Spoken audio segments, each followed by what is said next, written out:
The Pea. Long ago, in a faraway land, there lived a penguin prince who was very, very lonely. He wished more than anything to find a penguin princess to marry, but she had to be a real princess. He traveled far and wide to find one and met many penguins who claimed to be princesses. Some even wore crowns, but there were also something that was not quite right. One was too loud, another too glinty, one was too shy. That one just plain boring. The prince had no interest by any of them. So he returned home, worrying to discourage. The fair, I will never find the penguin princess of my dream, he blamed his parents, who had hopes of seeing their son marry a true princess, and their heart ached to see him so unhappy.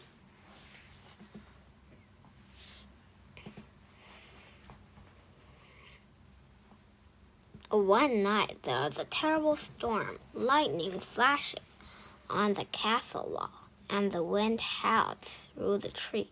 The rain came down and torrents flooding the courtyard. Suddenly there was a loud banging at the castle gate. Who could be out on such a night? The old king himself went to see.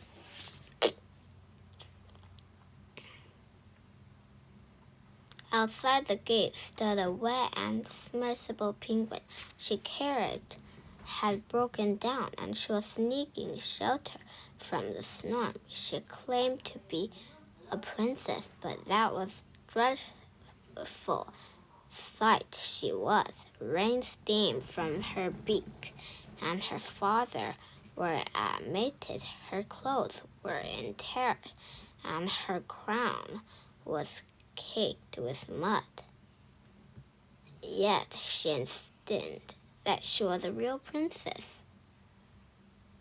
The king invited serving penguin to dry off and stay for the night. The princess shook the rain and mud from her clothes and feathered at the best she could. Then she removed her clothes and feathered at the best she could.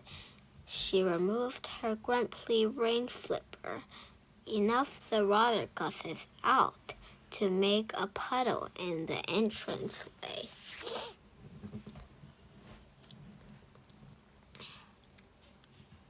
The old queen pursed her beak, disclosing that there's a bedrock guest.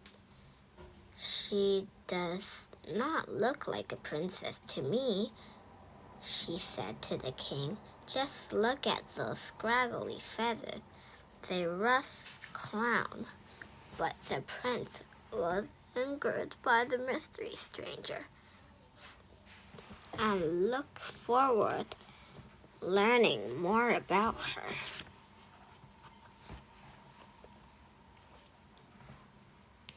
As the evening wore on, he saw a display. Everyone first impressed. She spoke a glinty, beautiful, and sparkle wit in all his trove. She had never met anyone as ancient as she formed. The glint curve of her beak down toward discolored, wet feet. She was the most perfect penguin princess he had ever seen.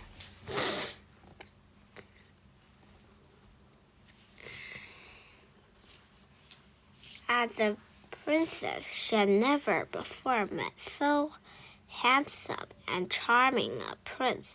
The queen could see that her son was capped, but she was very supercilious. of the prince, thinking she was an emperor who had only after her handsome son. The queen hatched a plan to make sure their guest would not stay long. While the princess was warming her feathers in the front of the fire, the queen went into one of the guest chamber and had the servant remove all the bedding. She then placed a large firm green cabbage on the bed and over a frizzly threadbare mattress. Our so-called princess will be gone by the crack of dawn after sleeping on this bed, shorted the queen.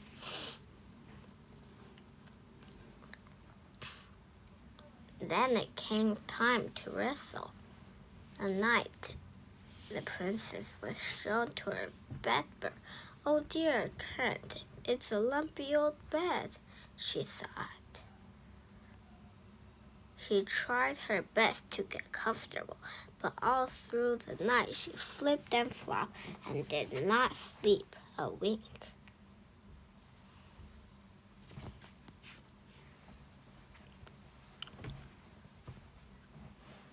The next morning she said not a word about her terrible night. Like most princes, she was too polite to complain. All throughout, everyone could see that she was exhausted. The queen thought regretfully that princess was now too tired to travel. The storm was still raging. The princess was happy to stay at the castle and spend more time with the prince. It was day of Pearl Delight and Whispy. The two young penguins talked about everything and anything.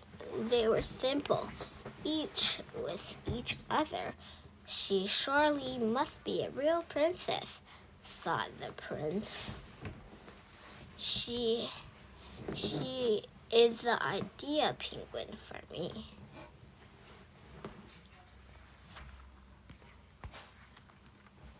By the end of the princess was in love that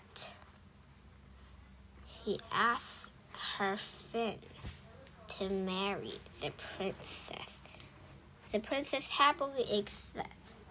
The prince went to his parents and asked for their bed sling. The king gave him flapped a robe right away, for he could see how much in love his son was. But the queen was not ready to welcome the newcomer into the royal family. We must be sure what that is. His young penguin is a real princess, the queen insists. Only a true princess is so delightful and fragile as to feel a single pea under 20 mattresses. If she passes this test, you will have my present. Now the queen was not of current that it was a prince test of the being a real princess, but it was the only one she knew. Anyone could feel a cabbage under a mattress, but a pea. She hurried back to the guest chamber and removed the cabbage and put in its place one tiny green pea. She then ordered the servant to bring 19 more mattresses to be placed on top. Finally, just to be sure, she ordered 20 heavy adders quick to be added the pile.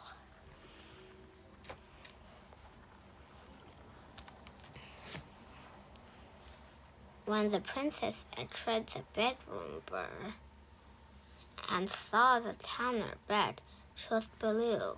Could this be the same bed I slept on last night? It looks very different. But all her things were just as had left them, so it had to be the right room. The princess had quick a time climbing up into the bed. She was finally reached the top of the height made her extreme dizzy, and then once she was nestling in, she could feel something hard breath the mattresses was causing her some discomfort.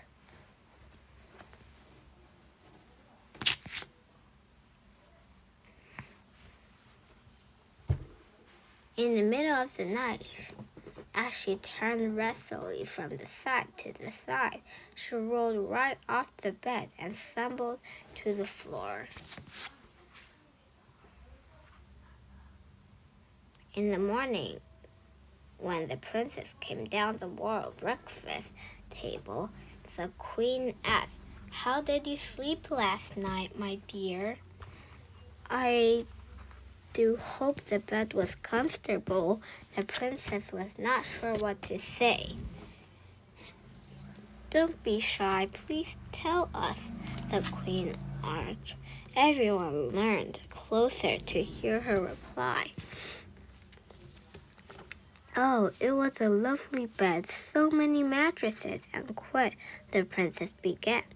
"But there was something hard in that kept me awake all night. And then I cannot tell you how I had suffered. I'm proud and bustly. I snored all over." "I knew she was a real princess," exclaimed the prince. How happy he was! From the princess she recognized by everyone in the kingdom, she genial royalty, for she had felt a tiny pea right through 20 mattresses and 20 elder quills.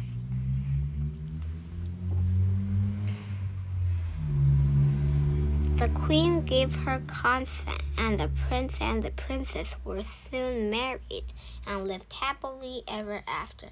Flappily ever after. As for the pea, it was put on display in a special glass case in the Royal Penguin Museum. It reminds there is day it hasn't been lost. And so ends a true story. The end.